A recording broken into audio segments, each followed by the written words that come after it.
Hello everyone, I welcome all of you on behalf of Edureka, and I welcome all of you in this webinar which is all belonging to Orchestrating DevOps Tools. So in our today's webinar, we are going to see what the DevOps is all about, what tools actually we use in DevOps to automate our task. Okay, so we'll see everything from there. So let's have a quick check on the agenda, whatever the agenda is going to be for today. Our agenda is going to be, we are going to see what is DevOps. We are going to see on DevOps tools and stages, and we'll talk about the DevOps tools that are very widely used in the industry. So we'll start with these here. So now guys, we will be talking about what is DevOps. Okay, so what is DevOps first of all? So DevOps is basically now has become a buzzword in the industry where everyone is talking about DevOps. First of all, what DevOps is? So DevOps basically constitutes of two words. One is your dev plus the ops. Dev means your development. Okay, development, and ops means your operations. Okay, that is what your DevOps stands for. Okay, now what is DevOps basically? Okay, it constitutes of two words. Development plus operations is DevOps. Okay. But what does that mean to an end user? What does that mean to you? Okay, that simply means it is a methodology for generating your applications, for creating your applications and deploying them in the respective customer environment. So we have a complete life cycle. Like for example, if you are all aware about the waterfall model, the very earliest model that we had. Okay, so what happens in that model? Okay, there were stages like this, the first stage, then the second stage, this was the stage number 1, stage number 2, then we have stage number 3, then we go for stage number 4, then we go for the stage number 5.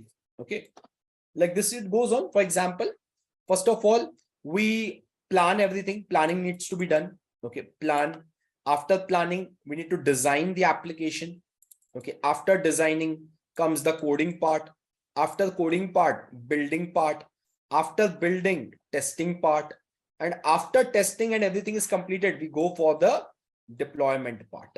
Okay, so these are different stages of a software life cycle, SDLC, software development life cycle. These are multiple stages.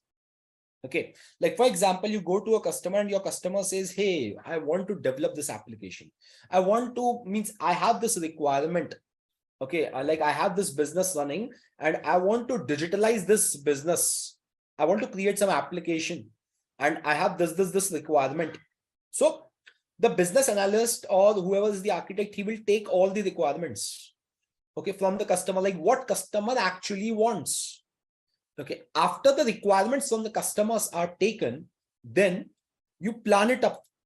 You plan everything, you create documents, you do some planning, you strategize something, and finally, once the complete planning of the project is done, planning also includes creating your teams, like who is going to work on this project, who is going to be the project manager. All this comes under the planning phase. Not only from the technical planning, but from the people planning is also done at the stage number 1. Now, after the planning is done, what do? You start designing your application. Like, how should the UI be looking up? Yeah, because without designing, you cannot code anything. You must know a rough design. Okay, I need to create a web page like this. On the web page, there should be buttons like this. There should be toggle bar. There should be a menu bar like this and that. These widgets should appear up there. So you need to design up everything. Okay, so designing will come up after that. Okay, after designing, once everything is on a rough piece of paper, okay, when everything has been designed out, now the actual coding part will start. The developer will come into the action and they will start coding everything. Okay, so now this can take few months to them to code everything. It can take few months, 2 months, 3 months, 4 months time for the developers to complete the development, back-end development, front-end development, all the complete development. Now, once the development is done, okay, then what you need to do, you have the raw code with you. You have this raw code. Okay, now it can be a Java code, it can be a Python code, it can be any code.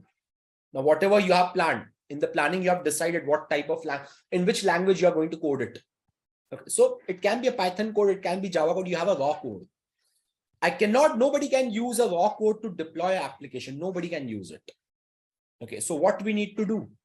Okay, we need to, from that code, we need to generate a build. Okay, for example, what a build is. A build means an artifact, a deployable unit, a deployable artifact. Okay, the smallest chunk which is ready to deploy is called as a build or an artifact. Okay, for example, like I'm running an application Notepad++. Let's suppose this is written in Java. Okay, I have the raw code with me, Java code, but I don't know what Java is, how to run a Java code. What will I do? I cannot execute, I cannot install this application. So for the end user to install any application, what we need to provide that end user? A file, a single piece of file, a single file that he goes and execute and the application is running. That's it. So what I will do to install this Notepad++, I will be having the exe file. Yes, as it is Windows, I will be having the exe file of this software, of this application. Once I go and execute this exe file, the application will be running. This exe file is nothing but your build. That is your build. Okay, the artifact.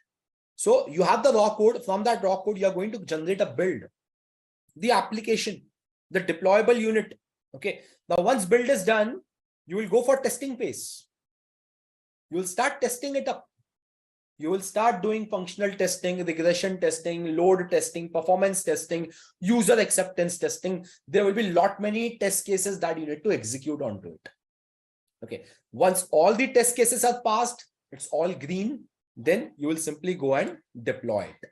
Deploy it in the production. You will say to the customer, hey customer, we have just created your application and your application is executed, means your application has passed all the test cases, and we are now we are go green for deploying that in production.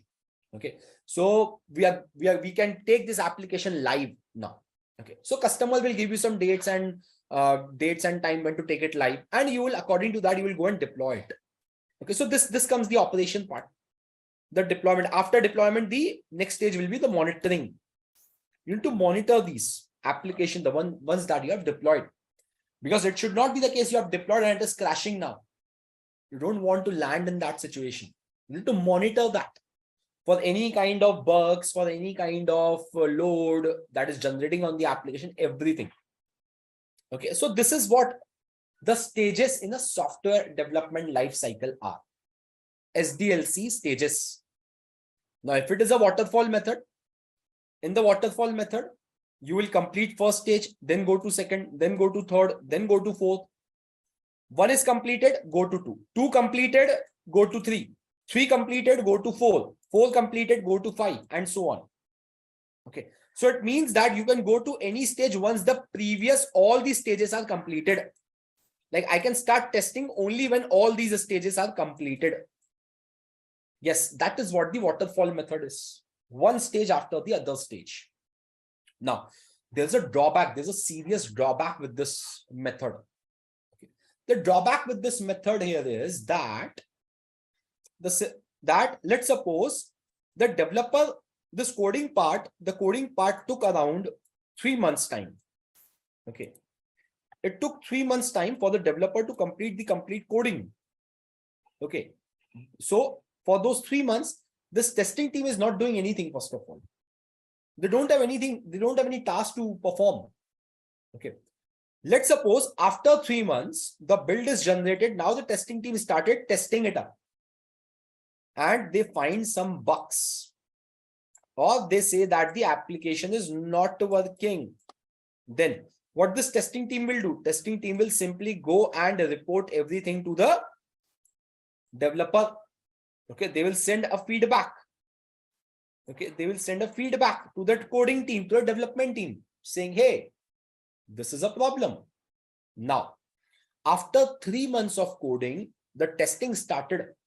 Okay, so let's suppose when the testing started, a bug is faced, and let's suppose the developer who wrote the code, in which there can be multiple pieces of code. Okay, so one of the developer wrote a code, and in his code there a bug is found, and that developer is not with the organization now. He has left the job. Then Some other developer has to review the code. Some other developer has to fix the bug. So it is time consuming. First thing. This process whole is time consuming. Apart from that, let's suppose the developer, designed the post in the initial first month. And after 3 or 4 months, you are reporting a bug to him. Will developer will actually be knowing like what exactly he has done 3-4 months ago? Okay. Nobody will be able to recall, okay, what was done, what was written. He has to completely review the code, see, okay, this is failing. Then he will fix it. Then a build will be generated. Then testing will happen. So the whole process of delivering the final product is time consuming. Every stage needs to be completed. Then only the next stage can start. This was the actual problem that industry was facing. Okay. Application was getting delivered, but the time to deliver the application was very high. And no customer wants to wait for such a big amount of time. Okay. Today, we want our applications to be coming up in every 2 or 3 months. Okay. We don't want to wait for years or months. No, we don't want to wait for that period of time. Okay. Our customer means we will be starting losing the business if we start doing it up. So industry require a cycle. Industry require a methodology, basically, where the delivery of the softwares can be more fast. So there comes the DevOps. There comes DevOps. Now, how DevOps do it? Okay. In DevOps, let's suppose we need to create an application for our customer. The coding part is happening over here. The developer is developing the code.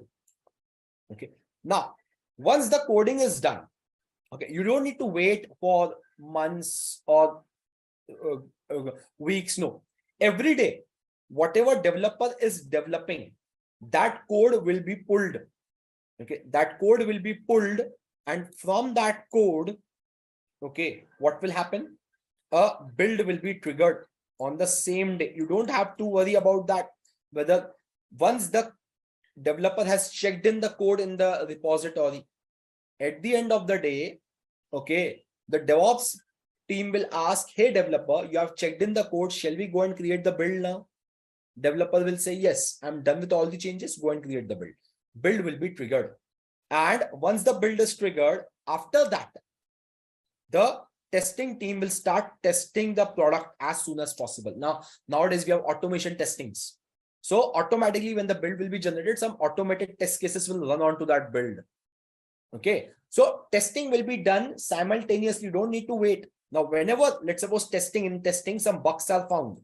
There is a bug that will be immediately reported to the developer. A feedback will be sent. Okay. This feedback is sent. Hey, this is a bug.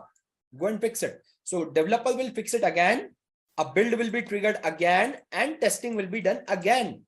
So this cycle goes on and on and on and on until you get a final stable build. Until you get a final stable build. This will repeat and repeat and repeat. Every day, this cycle is getting repeated. Okay. Like developer has developed, a build is generated. Now from that build, testing team will start testing it up. Testing team says, hey, these are the bugs. They will open some tickets, maybe a Jira ticket. Jira is basically a software that is used to open bugs for the developer. So this Jira ticket will be opened. The developer will review this ticket. Developer who has done the coding a day or 2 days back, he knows what changes he made and because of which the bugs have came up. He will go and fix it up.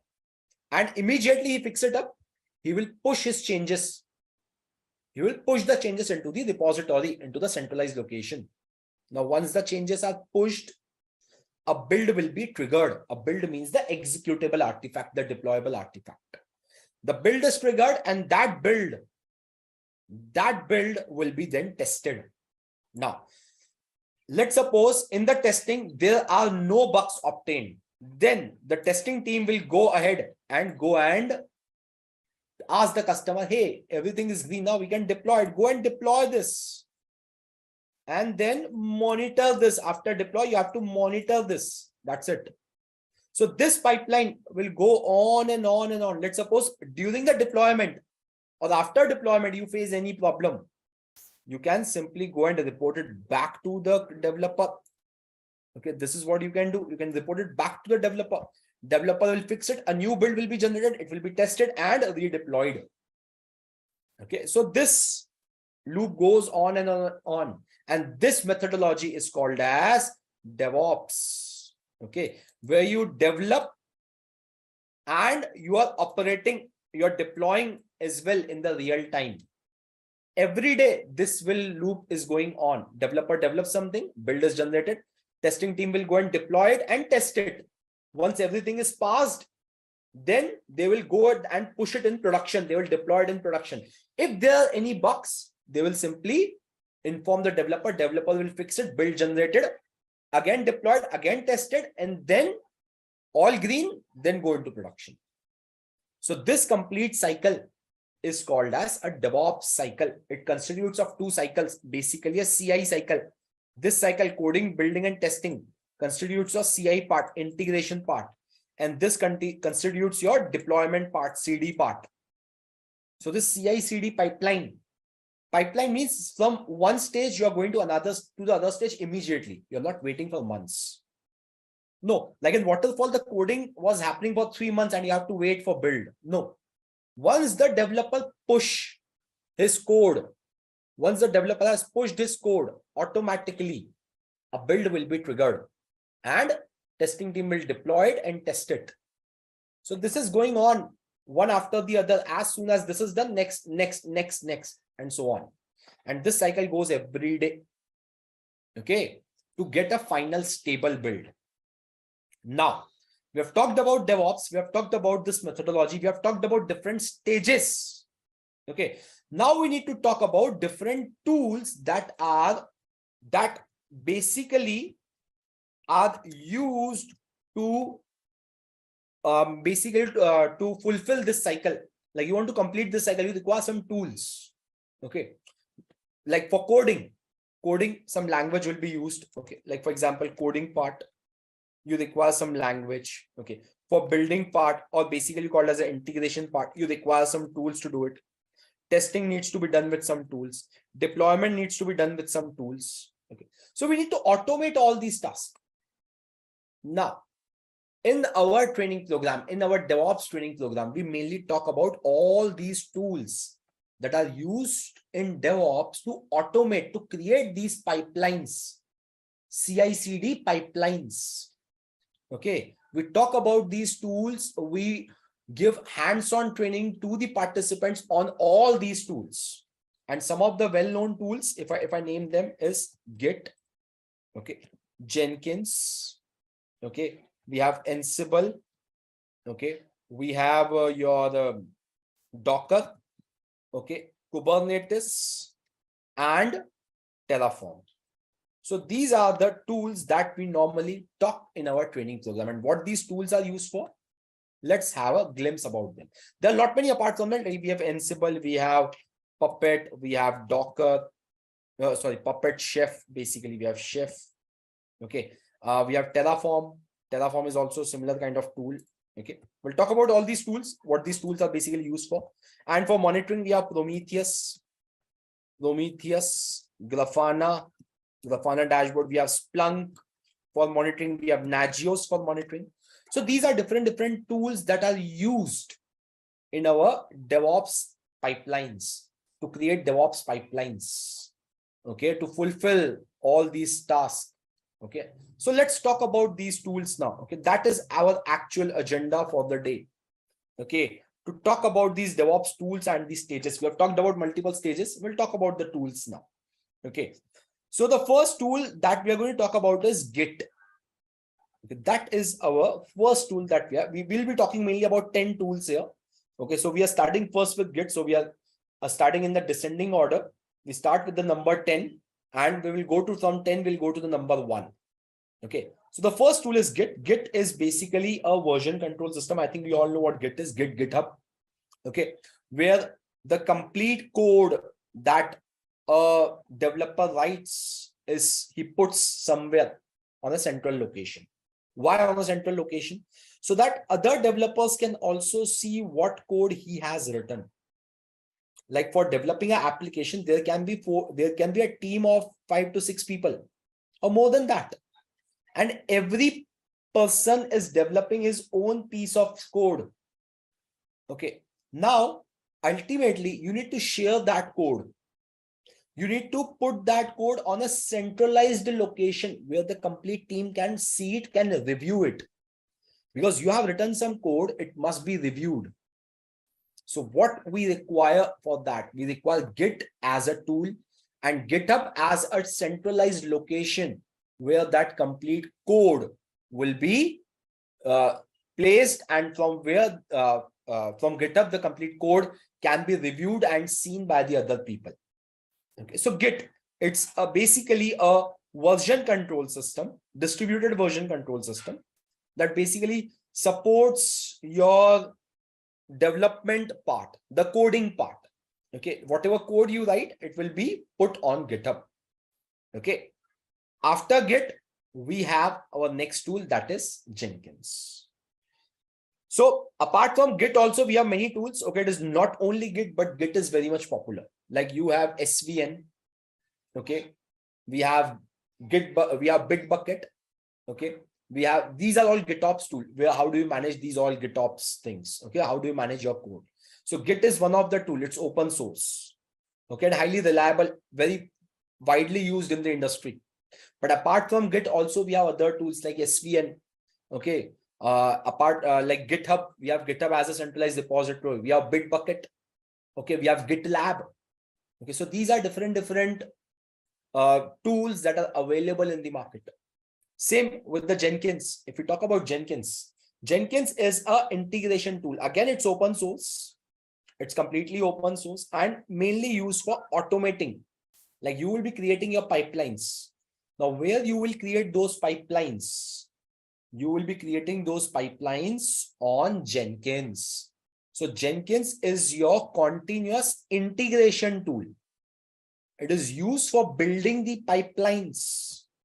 Okay, like Jenkins will be the tool from where you will be pulling the code, and from that code you will generate an artifact. You will go and build it. Okay, so you need to automate it. You need to automate, like you have the code, you can build it automatically by your, like you can write a script to create a build. Okay, you can do it easily, but you need to automate.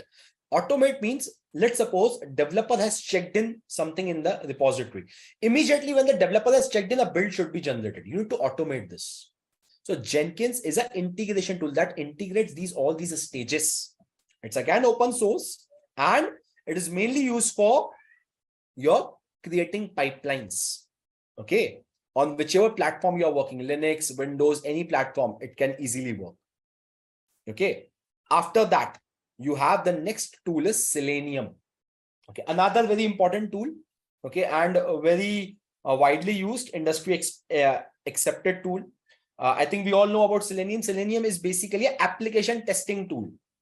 Okay, it performs your functional test, it performs your regression testing, and Selenium basically provides a simple API to write any functional testing. Like you want to see whether your application is functionally working correctly or not. So for that, Selenium provides a simple API tools to do that. Again, it's open source. Okay, and it supports any programming language like Java, Python, C#, PHP, Ruby, Perl, JavaScripting, any operating system like Windows, Mac, Linux, iOS, Android, any operating system.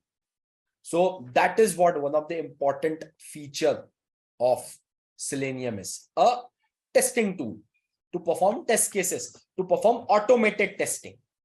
Okay, now after this testing, we have containerization tools, Docker. Okay, Docker, I think Docker is again another buzzword in the industry. Like whenever it comes to our mind that we need to containerize our application, then the first thing that we always talk about is to create a Docker container. Okay, yes, we always try to figure out, like, let's create a Docker container. Okay, so what the Docker is, okay, what container is? Container is basically like you have a machine on a machine, you can go and deploy your application, but that machines are costly in nature. Okay, those machines, you need to have a sysadmin team for maintaining the OS, for maintaining all these VMs. So can we not have a cost-effective way of managing applications? Yes, we have. And that is what Docker provides you. It provides you a containerization platform, again open source, and mainly used for putting your application within the containers. We have Docker. We have lot many containers, like Docker also has multiple competitors. You have Docker, you have CRI-O, you have Podman containers. Okay, you have LXC containers, you have containerd containers. So you have lot many containers tools available in the market. Okay, there are lot many container tools available in the market. But yes, Docker is one of the oldest and the popular container runtime that provides you, that basically packages all your application and its dependencies in container, and you can simply go and deploy those containers. So in our DevOps program, we talk about Docker and Kubernetes as well. Kubernetes is also a container management tool. Like we have Docker. Docker is for running containers. And now we have another tool for managing those containers to give you high availability and fault tolerance for them. And that is what Kubernetes do. And Kubernetes is also a part of our actual training program. Okay. So now after Docker, we have Puppet. So Puppet, Chef, Ansible, Terraform, all these are your config management tools. For example, if I write down here, Ansible and Puppet and Chef, Terraform. Okay. These are your config management tools. Config management. Okay. Chef, Terraform are your IAC tool, infrastructure provisioning tools. Okay. Infrastructure provisioning tools. Now, what does that mean? Say this. Both of them automate. For example, you have created your application is created. Okay. And you have 3 production environments. Okay. So prod A has 10 servers where you need to deploy the application. In the production environment B, you have 20 servers. In production environment C, you have 30 servers. So you have to deploy this application on around 60 servers. Total 60 servers, you have to deploy this application. Okay. So what will you use? Will you go and do it manually on 60 servers? You can do it. You can do it manually. You can deploy the application manually. But it is time consuming. Yes, it's time consuming. Your most of the time will go in just deploying the application. That's problem. Okay. And apart from deploying application onto 60 servers, you also need to first create these 60 servers. Yes, we need to create 60 servers. We need to create infrastructure. And once the infrastructure is created, then on that infrastructure, I need to go and deploy my application. Okay. So I need to do some automation. Okay. So for creating these servers, for creating our infrastructure, I may be using Chef or Terraform. Chef is one of the now very old technology. It's very rarely used in the market. Terraform is quite new. Okay. And it allows you good, it's a tool of your HashiCorp, and you have HashiCorp language HCL, and using that language, you can write the code and can deploy 60 servers, can create 60 machines. Okay. So these are infrastructure provisioning tools. And now onto these 60 servers, you have to go and deploy the application. You have to configure the application. So for that, you are going to use Ansible and Puppet. Ansible or Puppet. Okay. So Ansible, Puppet, both tools can be used for your config management. Let's see them. Let's see the difference between Ansible and Puppet.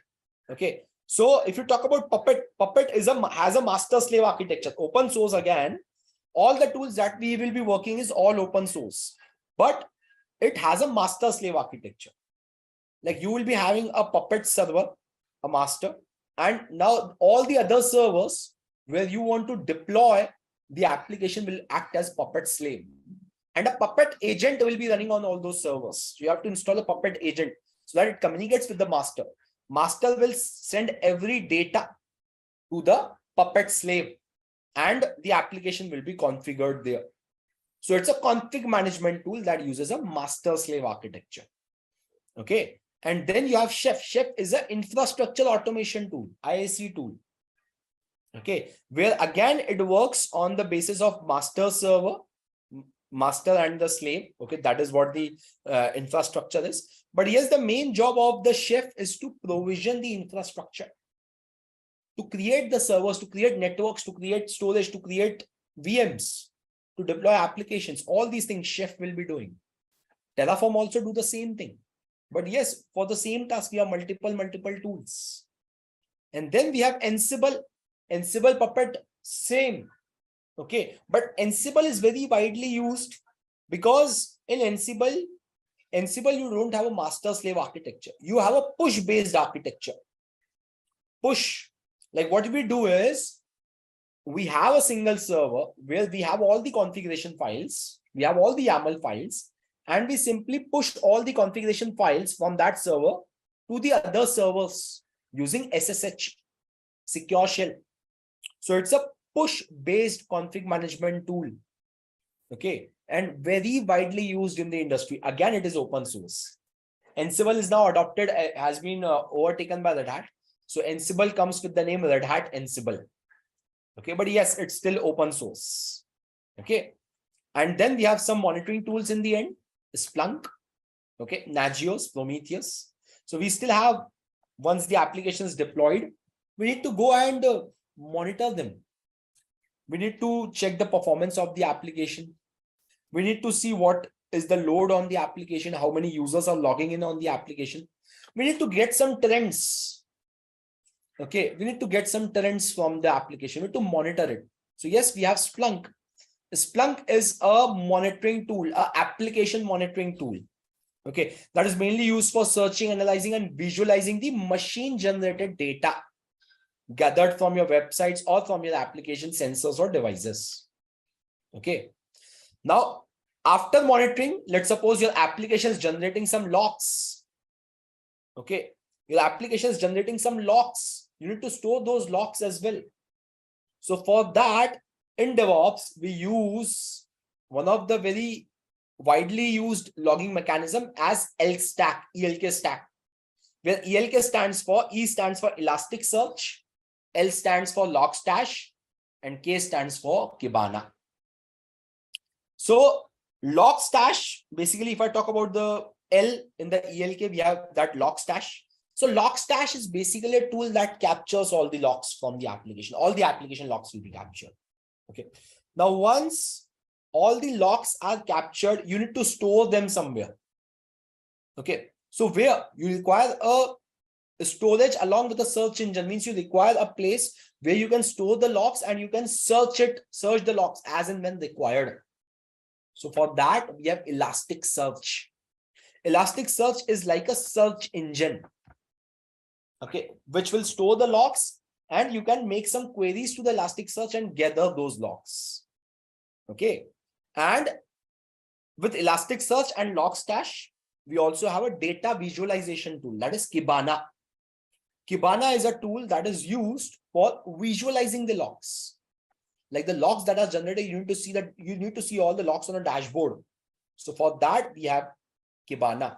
And all the three together gives you an ELK stack: Elasticsearch, Logstash, and Kibana. That gives you a log management platform. Okay. And last but not the least, we have Nagios for your infrastructure monitoring, for your server monitoring. Like you have deployed your application on a server. For application monitoring, we have Splunk. Okay, we have Splunk for application monitoring this. But let's suppose you have deployed your application on a server. You need to check the health of that server as well. So for that, we have another monitoring tool, that is Nagios. Nagios is one of the most, again, open source, and it is one of the most widely used monitoring tool for monitoring your IT infrastructure, basically. That ensures your systems, applications, services, and all the business processes are running properly. So guys, these are all our tools, DevOps tool that we use day in and day out. Yeah, guys. So I think I'm done with this webinar for today. Thank you and bye-bye.